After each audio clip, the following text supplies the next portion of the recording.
Good evening and welcome to Slam the Gavel, the show that tells it all regarding family court, other court issues, as well as CPS. I'm your host, Marianne Petrie, and since 2016, Monica Shimonik has been coaching moms and dads as they navigate through the treacherous waters of the family law racket.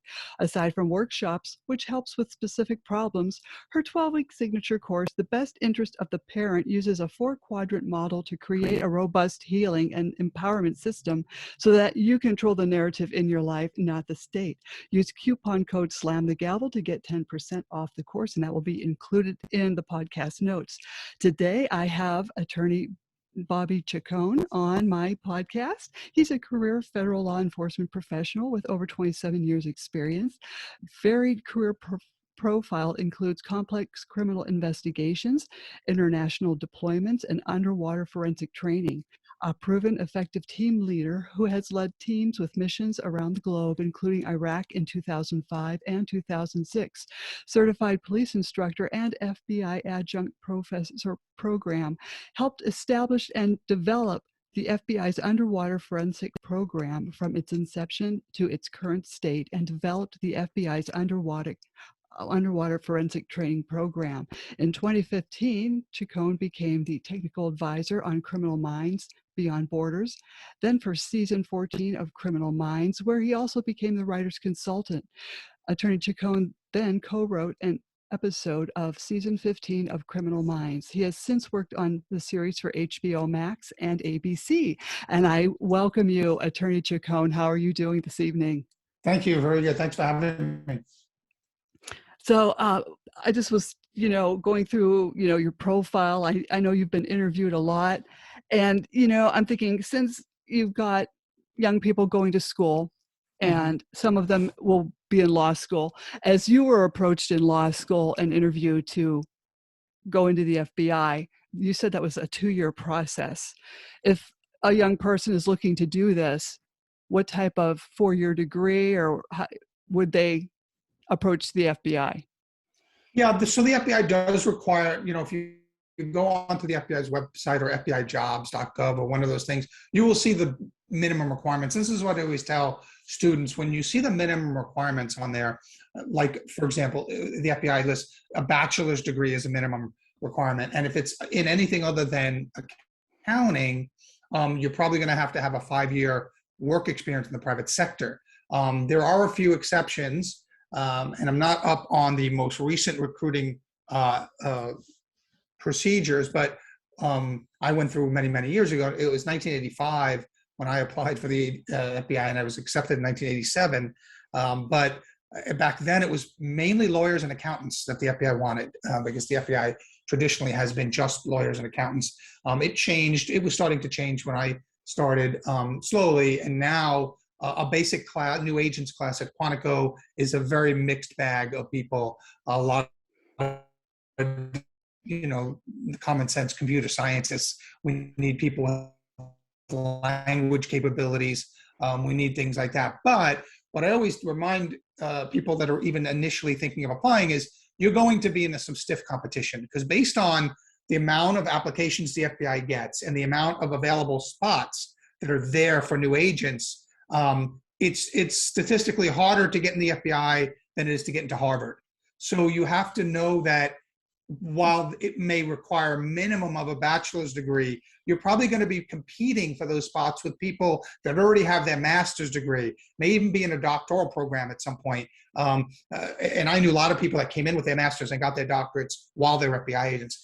So we do have generally two things that sets the FBI apart from a lot of law enforcement. We have generally an older workforce, which means that the average age in my academy class was 29.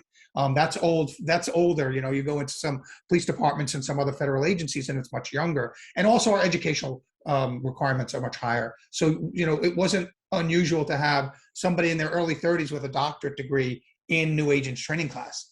And so we have a more mature, more educated workforce, and some of the crimes that we investigate are very complex. And so that does come in handy. For me, as an attorney, it came in very handy when I could when I could review an affidavit for a search warrant for one of my squad mates who wasn't an attorney, and I could review it for sufficiency before we went over to the prosecutor's office, and they were going to review it before it went to a magistrate. So, I taught Fourth, Fifth, and Sixth Amendment issues to other FBI agents during the course of my career because I had that legal background already coming in. Nowadays, you don't need that. Like I said, computer science. Just think of all the complex criminal activity that's out there, with Bitcoin now, and with the fraudsters are using the internet.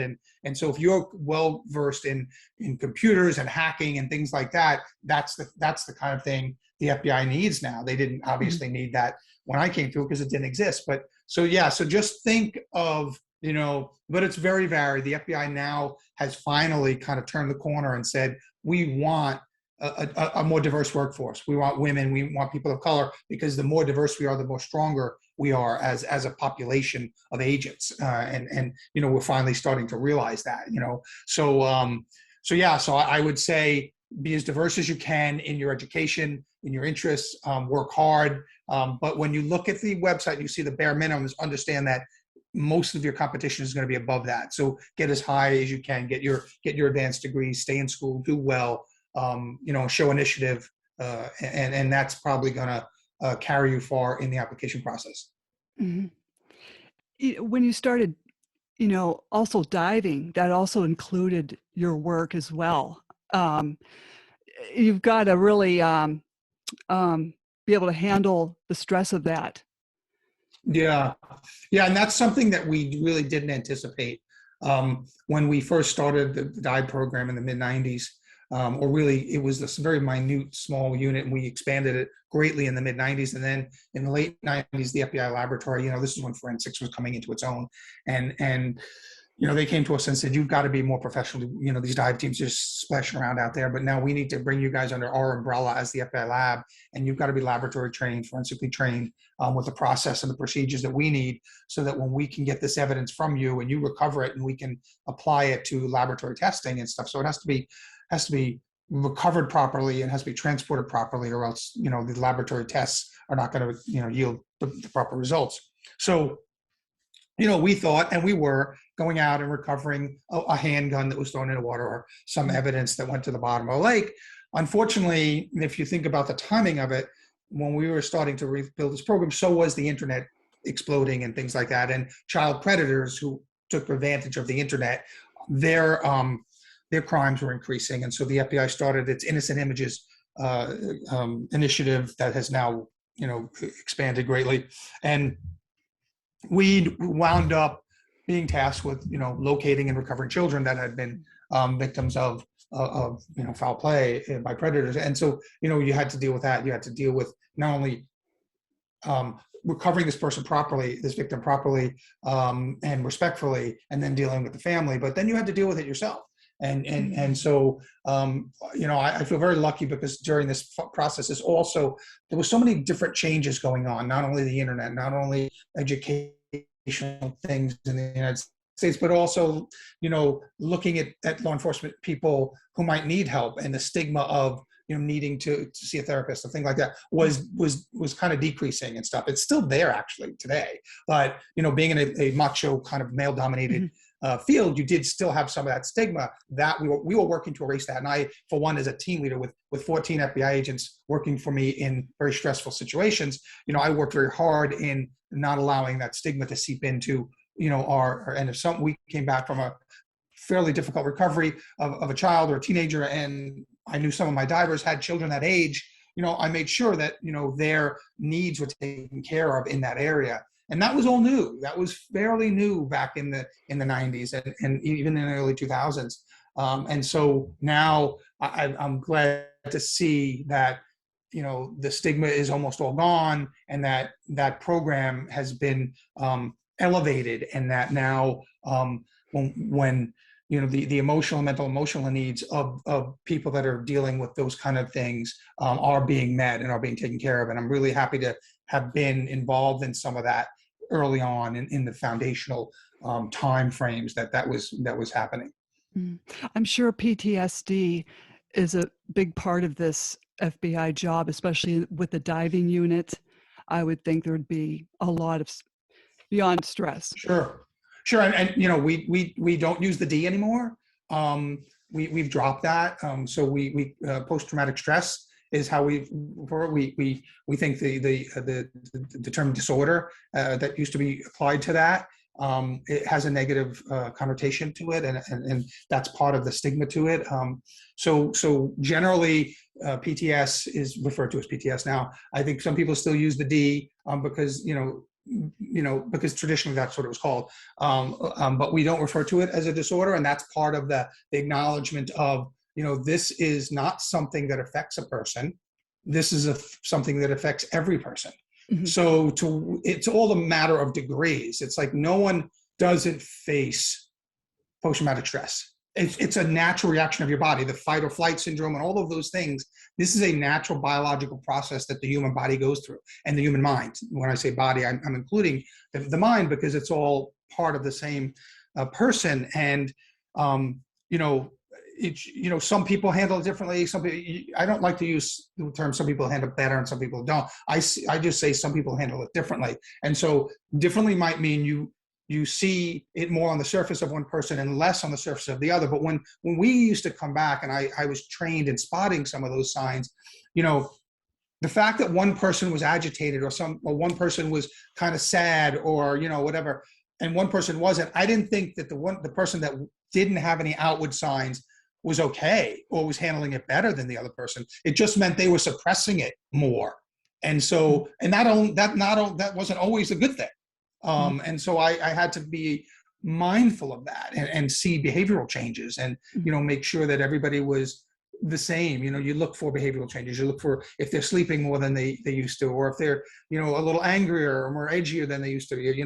Hopefully, it's not something as obvious as they're drinking more or something like that. But those are the physical manifestations of the results of that behavior kind of boiling to the surface. And so as a team leader, I was very aware, and I tried to stay very aware of how those things were affecting my team members. Have you seen agents just drop out because sometimes they see things that they just don't want to see anymore and they just leave? Absolutely. I had one agent come to me. It was, like I said, after we recovered, I think, a 14-year-old girl in San Diego, and he had a 13 or 15-year-old home, and they were both on the track team, and this girl that we recovered was on the track team. And he came to me and he said, I just need to step away. I don't want to quit. And he went back to working his international terrorism cases, and he took a leave of absence from the team. And, to his credit, he stayed in touch and he trained with us once in a while. And then a year later, he came back to the team. He recognized that. And, I made sure that everybody knew there's no punishment, there's no penalty to this kind of thing. There's no stigma. If you need that time, that doesn't mean anything. It doesn't mean you're weak. It doesn't mean you're flawed. We all need it. And if you need to talk to what we call our EAP people, or employee assistance people, or who can refer you to a therapist, if that's what you need, I always supported that. I did it myself. I needed it myself. And, I always made sure. So a year later, he came back to the team. He took his time off, and he was able to kind of get away from, that element that he knew would bother him. And I give him all the credit in the world for recognizing that and having the courage to come to me and say, I need this time. And I kind of was so glad that I felt like I created an atmosphere where that could happen. And that's what I always wanted to make sure I did. And when he did that and he came to me, it was kind of an acknowledgement or confirmation that I did create an atmosphere among my team that they felt comfortable in coming to me and talking to me like that. And when he came back to the team, it was a confirmation to others that, hey, we can do this. And sometimes it's okay to admit that you just need some time away from it. Mm-hmm. Like you just need a break because you have to somehow separate your professional life from your private life and your family life. Sure. And sure. I mean, I'm sure people that work in, social workers that work family matters, I mean, they have to go in, I know social workers that go into these situations every day and see horrific things happening to children and to families every day. And I don't know how, quite frankly, some of them do it for as long as they do it. But that's a very similar, a very similar experience. Mm-hmm. Mm-hmm. With the crime rate, do you think, like, from when you started out, as far as sociopaths, psychopaths, do you think there's been an increase as the years have gone on that you've noticed? That's an interesting question. I talked to a couple of friends of mine that I work with, even now in retirement. They're former FBI profilers. I wasn't a profiler, but I work with them enough to know the profiling angle on it and stuff. And I honestly don't know what the answer to, but I will tell you this. I think that we are certainly better at identifying, people that have narcissistic tendencies or psychopathic tendencies and things like that, sociopaths. And I think that, with the advent of true crime, with this explosion of true crime, both in books and podcasts and television shows, I think people are just like CSI did on the forensic side, Mm-hmm. Criminal Minds did on the profiling side, right? So we started educating, and we do find this. We started educating the people through these fictional TV shows, which, by the way, are based on, SCI, based on real science. There may be extensions that the science doesn't cover, but the basics are there. And they do teach the public, valuable lessons. And so, I think that as a society, we're more aware of them. So I don't know if it's like we're noticing more of them because we're more aware of what those people look like, right? Yeah, and so that's what I think. I think that human nature is what it is. I don't think we're, and there's a doctor down at the UC Irvine who thinks there's a psychopathic gene, right? That he could actually look at your DNA and he can tell you, and he actually did it on himself, and he has the psychopath gene. It's just that not everybody acts on it, right? And there's certain factors to think of when they act. But I think that, and I don't know that I adhere to that principle, but I will say I think that we're much more attuned to the behavior that people like that exhibit. And so, we notice it more now than say my parents' generation when they had 4 young children in the 1950s. Whether a neighbor was a psychopath or not, I'm not sure that they would have been aware enough to know the signs to look for. That may be just the grouchy guy or the weird guy down the hall, But now we're all much more educated, both through true crime podcasts and through even fictionalized television shows. It seems like we're all so much more educated on what to look for and the behavior indicators that can, that can kind of clue us into a person's psychopathy. When you're talking to some of these criminals, some people are really good liars. As I mean, have you, or I'm sure maybe you can't tell if you're being lied to because they're so good at it. Yeah, I mean, the more difficult thing is the hardest thing is that the people that are lying to you that believe their own lies. In other words, those are the people that can, may be able to defeat a polygraph machine or whatever because they believe it themselves, right? And there are certain people, Robert Durst, I think people talk about, like, sometimes they're so psychopathic, they're so sociopathic is probably the more proper term, that they believe their own lies. So normally when someone's lying to you, they give off certain indicators, and that's what a polygraph machine does. They record your respirations and your different bodily physiological functions that change because you get nervous because you're lying. If you're convinced that what you're saying is not a lie, the machine may not pick it up. It's the same thing with an experienced interrogator. I interrogated hundreds, if not thousands, of people over the course of my 30 years, and I could pick up on little things that people would do, the twitches, the eye movements and the body movements and things, and oftentimes they're very, very subtle. But if the person believes their own lies, they're not going to even give off those physical cues to you. So those are the really ones that you had to worry about. And I remember one particular individual, and he was a hitman for a cartel, and he didn't see the murders that he had committed as being wrong. He was just getting paid. He was killing, and quite frankly, everybody else he killed were really bad people too, who had killed other people. So, beyond that, I mean, and that was one of the things that allowed him to live with himself on it. He never, he would point out he never killed a woman and never killed a child. That would be the thing he stood on. But he killed like 25 people. But so in that sense, he could calmly and rationally discuss this with me and not feel like he was a monster. And I'm looking at him like he's a monster. But I can't give that off to him because he's not gonna. You have to play that game to some extent, you know. Mhm. But yeah, I think he was comfortable with what he had done because it was like a dog eat dog world. It was kill or be killed. He worked for a cartel that if they didn't kill these other guys, they were going to be killed themselves. So it was almost like being in a war in his mind. I'm sure, they were like the other side in a war. And so, yeah, he never saw it like that. Like I Mhm. saw it, we convicted him on 10 of those homicides and he's in jail. But, I'm sure he himself doesn't look at himself the way we look at him. And Mhm.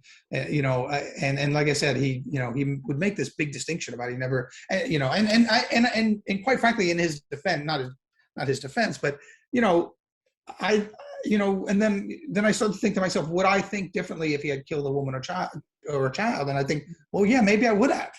So maybe he's right. Maybe he's got something there that says, like, there are monsters and then there are bad monsters and there are worse monsters, kind of thing, Mhm. and that's, but murder is murder. It doesn't matter if it's an 8-year-old child or an 80-year-old man or 38-year-old drug competitor of yours. That murder is a murder, and the law treats all of those things the same. Murder is murder, and you're going to go to jail for that crime. And but there are ways that people rationalize their behaviors like that. And so when you're dealing with someone and you're trying to see if they're lying or not, it's the hard ones are the ones who see the world differently and see their behaviors differently than we do. And so you have to always be mindful of that. Like, he's not giving off the cues that I would normally think a mass murderer would give off, but it's because he sees things differently than I do. So I had to kind of, you have to kind of remember that. And that's one of the learning processes when you interrogate a number of people over a number of years. You learn those things and you go, like, I have to divorce myself of my, middle-class suburban white, upbringing. I have to Mhm. kind of get into his head and see how he sees them. Mhm. Did you ever, put in your day's work and just have the creeps when you go home from talking to some of these people? Yes, yes, yeah, of course. And I still, have issues with dealing with some of those things that I dealt with. But yeah, absolutely. I was doing a documentary recently on one of the last serial killer cases I worked was a guy named Israel Keys, and he had killed and dismembered a 19-year-old girl in Anchorage, Alaska. And our Mhm. dive team had flown up to Alaska. We searched under this frozen lake, 4 feet of ice. We drilled through the hole in the ice, and we got our divers down there. We recovered her 5 pieces. And I'm in preparation for this. I'm watching his interrogation tapes on my laptop, and I'm doing this at home preparing for this documentary, and my wife is hearing the interrogation tapes. Now, I didn't do the interrogation.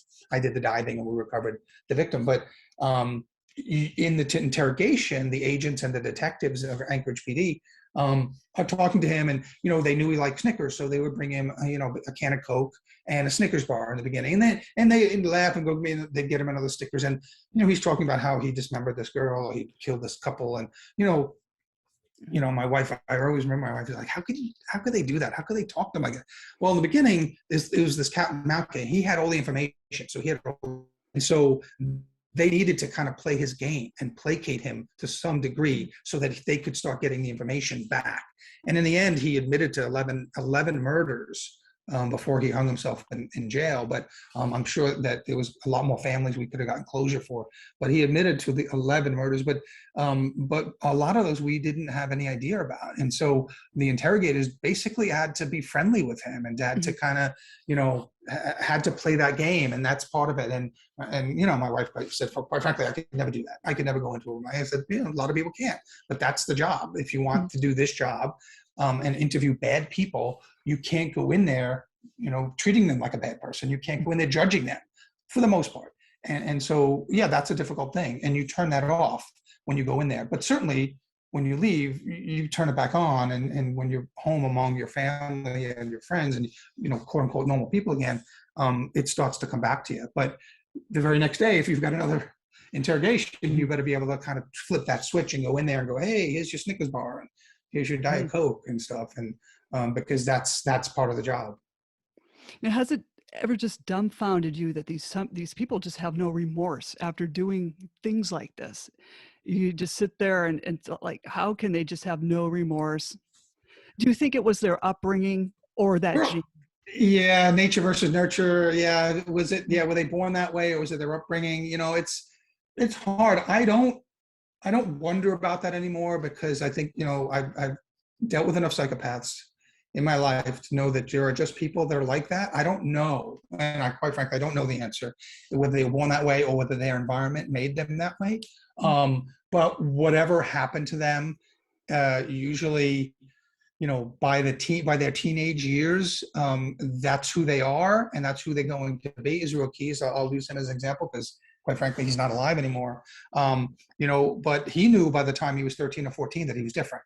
And I remember him in one of his interrogations telling us how he, at like 15, brought one of his friends into the woods and he tied a rope around this cat's neck and he kept swinging the cat around and set the cat on fire and slammed it into a tree. And his friend winds up vomiting right there. And he starts because he's so abhorred by this violence that Israel is practicing against this poor defenseless animal.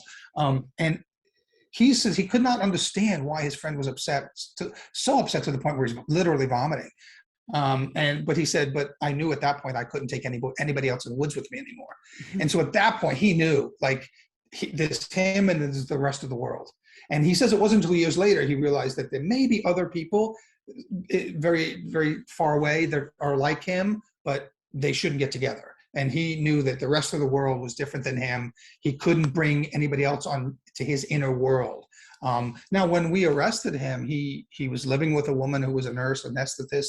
He had his 11-year-old daughter from a previous relationship living with him. He would braid her hair before he sent her to school. But that was all a facade. That was all a facade that allowed him to go out and kill. That was his true nature, was to be that killer. And the rest of it was a facade. So he would see people, how they acted. Oh, that's how a couple is supposed to act when they go out to dinner to Pizza Hut or whatever. And so that's what he would do, because he knew that allowed him the luxury of then going out under the cover of darkness and doing those other horrific things. Mm-hmm. I think Ted Bundy was the same way. Mm-hmm. Well, yeah, and you will find the ones we know about. We know about them. Why? We know about them because they're more successful, because they've done it over a number of years. If they're a one-off and they do it once or twice and they get caught, they kind of fade from this, the notoriety. The ones that get the most notoriety are like Bundy, are the people who are successful over longer periods of time. And the way they do that is necessarily looking normal, and they know that they act, but it's all an act, right? They will tell you later on that it was difficult to maintain that act. They've always got to act normal so that they're allowed to be a member of society. They're allowed to kind of walk among us, because they know if their true nature was always out on the surface, they wouldn't be allowed to walk among us. How did you evolve into consulting for TV and these shows, NCIS and things like that? So I retired in 2014 after 27 years as an agent, 30 years in law enforcement. And I was doing a lot of forensics at the end. Obviously, I was working with the dive team. I had done investigations for half my career. And so when I retired, actually, I moved to Brazil with my wife. She was producing the Olympics in 2016. So we lived in Brazil for 2 years. And I got, an email from an old friend, because they knew we were going to move back from Los Angeles, because I retired out of the Los Angeles field office. And so I did my last 11 years in Los Angeles. And just having to be in Los Angeles, you meet people in the business, in the TV and movie business. And so I was quite happy, full-time retired, walking my dog along the beaches of Rio de Janeiro. And but I knew in 2016, when the Olympics were over, we were moving back here to Los Angeles. And then I didn't know what I was going to do. And so in 2015, while I was living down there, I got an email from a friend, said, hey, they're looking for a technical advisor on this new show. CBS has a very successful show called Criminal Minds. They're doing a spin-off of that show called Criminal Minds Beyond Borders. Gary Sinise is the star. Can you come up and do this? And I talked to my wife about it. She said, yeah, it's great. Start doing it. Fly back and forth. for a year, for our last year in Rio. And then when we moved back there, it could be a full-time job. Well, that's what I did. I flew back and forth. I would be on the set with Gary and with the writers and with the directors, and I would show the actors how an FBI agent would pull out the gun, how they would put the handcuffs on. I would talk to the writers about how an agent would talk and the things that would happen in an investigation. Unfortunately, that show only lasted for 2 seasons and it got canceled. But then I moved back to the main Criminal Minds show, just called Criminal Minds, and that was on for 15 years. And so I did the last 2 seasons of that show, and I always knew I wanted to write. And so I was able to co-write an episode of one of the last Criminal Minds shows of its 15-year run, made enough kind of friends with the writers and things to have mentors. And then I got from there, I helped another writer write a pilot for ABC that had investigative elements to it. And then, you network and you just kind of, word of mouth spreads. And then I got on a show for Nicole Kidman's production company for HBO Max, which we wrote, it was a streaming show. It wasn't going to be a network show. It was going to be more like, on HBO Max, it was going to be 10 episodes. We wrote it all. And then the pandemic hit. It never got made. But so I'm still writing. I've written a kind of a network procedural, kind of a thing like that. And I'm still writing and hoping to write on some other TV shows that have the FBI as a theme or law enforcement investigation as a theme generally, because I can write to those things and those types of characters. So yeah, that's how it happened. It happened because, I had friends in the business who reached out and said, hey, do you want to do this? And I just got really fortunate. And I was in Los Angeles, so I was going to be living in Los Angeles again. And something that really helps, obviously, because obviously still the bulk of production is either Los Angeles, New York, and to a little lesser extent, Atlanta. I bet that was very exciting when all that happened.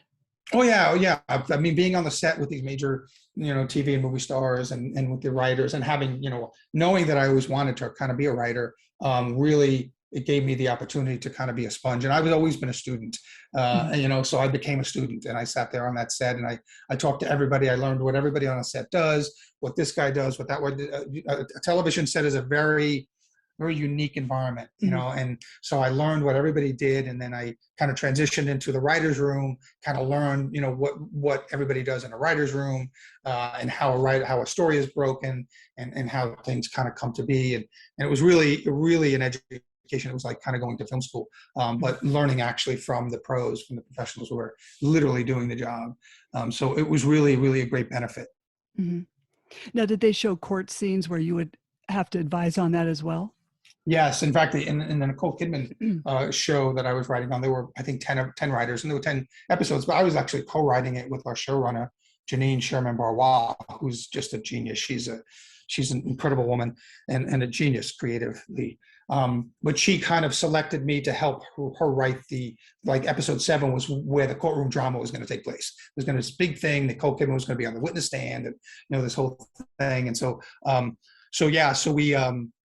so I helped kind of write that because of my legal background and having testified myself many times. It's funny because many lawyers I talked to, including many prosecutors and many defense attorneys, they've never had the experience of being an actual witness on the stand. And that's a very unique experience. Mm-hmm. I've been cross-examined by some really talented defense attorneys, and it's a learning process. In the beginning, boy, you get your butt handed to you as a new agent on the stand if you've got a really sharp defense attorney. And it helped me. I always remember those early days of my first time testifying. It helped me become a better agent and a better investigator because those guys highlighted my mistakes. They would bring out all my mistakes and the jury and everything else. And, I wouldn't make that mistake again because once you get called out on it in front of a jury, boy, that hurts. And so that made me a better investigator and made me more diligent. And you'd always remember to do it the right way, dot all your I's, cross all your T's and stuff. But being a witness is not a lot of fun if you've got a really, talented and aggressive defense attorney coming at you. I would think so. Yeah. And it's funny because like I said, my attorney friends, I'm like, yeah, but you've never been in the box, boy. You put yourself up there, and you get a prosecutor that's coming after you, or in my case, defense attorneys coming after you. And it's not a fun experience sometimes. No, because they like to embarrass you. Yeah, yeah, and That's their it's whole goal. and they can nobody's perfect, and so they find one mistake and they're just going to make it look like that one mistake is what you do all the time, and Mhm. yeah, so it's interesting. Well, you've had a great career. I think so. I mean, I was very, very fortunate. And like I said, I think I was in the right place at the right time because my career spanned, these major upheavals in our society. It spanned the creation of the internet. It's expanded. It expanded. Not expanded. It covered, smartphone. Like I remember when I started in the FBI, we had one phone for 4 desks and we shared the phone. Now I have in my pocket a phone that has more technology than NASA had when it put a man on the moon. So, that type of technological, like I can't think of anything other than maybe the Industrial Revolution, where so much changed in such a short period of time. And I think of the old time agents that were on in the mid 80s when I came on. They came on in the mid 60s, and now they were 20-year veterans. Their lives didn't change from 1965 to 1985. There wasn't a whole lot of change. Maybe phones got better, whatever. But when I came to work in 1987, there was no computers on the desk. There was no phone, no cell phones or anything. So, but from 1987, now you go 20 years past that. Now you're at 2007. Think of the change that happened between 87 and 2007. That's major change. Mm. If you just like look at my desk. Now I've got multiple computer screens. I've got a phone charger that I can just take the phone into the car and Google and so I think that change that took place. I was at a time in my career, the rate of change and the amount of change was bigger than any time before. And certainly I think even now, I don't think things will. I think that pace of change has slowed a bit, and I feel fortunate to have been in that career at that time and watch those changes take place. Mm-hmm. Well, I won't keep you any longer. Is there anything else you'd like to add? No, I mean, yeah, no, I mean, like I said, I could talk all day long about my career. I mean, we are here in the days before the 20th anniversary of 9/11. I was actually in New York on that day. I was born and bred in New York, but my dad was NYPD. My brother was NYPD. I was lifting off out of a plane at Newark Airport, United Flight 91, and at 8:45 that morning, and I looked out my window seat at Lower Manhattan, and I watched the North Tower get hit by the first plane. We landed in Detroit later that night. We were on our way to Chicago, but they didn't let us go near Chicago. And I got back to Ground Zero about midnight, maybe a little after, maybe 2 or 3 a.m. And I worked, the rest of the time at Ground Zero, between Ground Zero, the morgue, and the Fresh Kills landfill, where they were bringing a lot of the debris ultimately. I just came out with, it's not a podcast, but it's an Audible series, and it's called After the Fall. And I interviewed a lot of my old colleagues that had a major role in the investigation into how this happened, who did it, how it happened, not only the 19 hijackers, but who helped them, who supplied them, who financed them. And these agents went all over the world. In fact, a total team of them was in Yemen on 9/11, still investigating the USS Cole attack that happened in 2000, the Navy ship in Aden Harbor that was hit. So After the Fall on audible.com is this retelling of the FBI's investigation by the people who did it. I interviewed the actual people that were the investigators on the ground at Ground Zero, at the Pentagon, in Shanksville, Pennsylvania. And they were doing the work at the morgue in New York City, and then in Yemen and in Pakistan, later in Afghanistan. These agents were there. And it's a story, it's not a where were you when story. It is a story of the investigation, how we piece together what happened, who these people were, how they did this, and that's that's hopefully what you get is the way it never happens again is learning how it happened in the first place.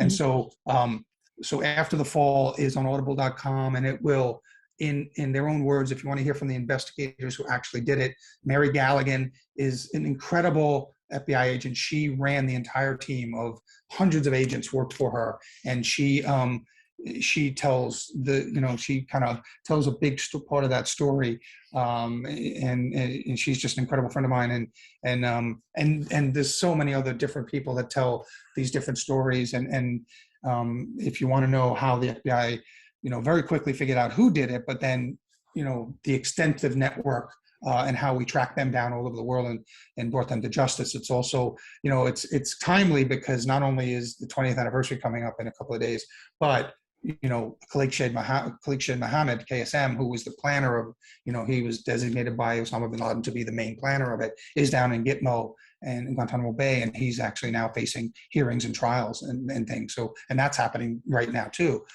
So if you want to hear how we figured out Khalid Sheikh Mohammed was the guy and how he was caught and tracked down after the fall, you can hear from the actual agents who did that work and how they did what they did. Excellent. Excellent. Well, I'd like to have you on as a return guest if you like. Sure, anytime. Awesome. Awesome. Okay. Well, don't jump off. Slam the Gavel is a podcast to help the public understand what really goes on in family courtrooms. I'm your host, Marianne Petrie, author of Dismantling Family Court Corruption, Why Taking the Kids Was Not Enough, and Cry Out for Justice, Poems of Truth. Please join us again here with Attorney Chacon, and we will talk again. Thank you so much.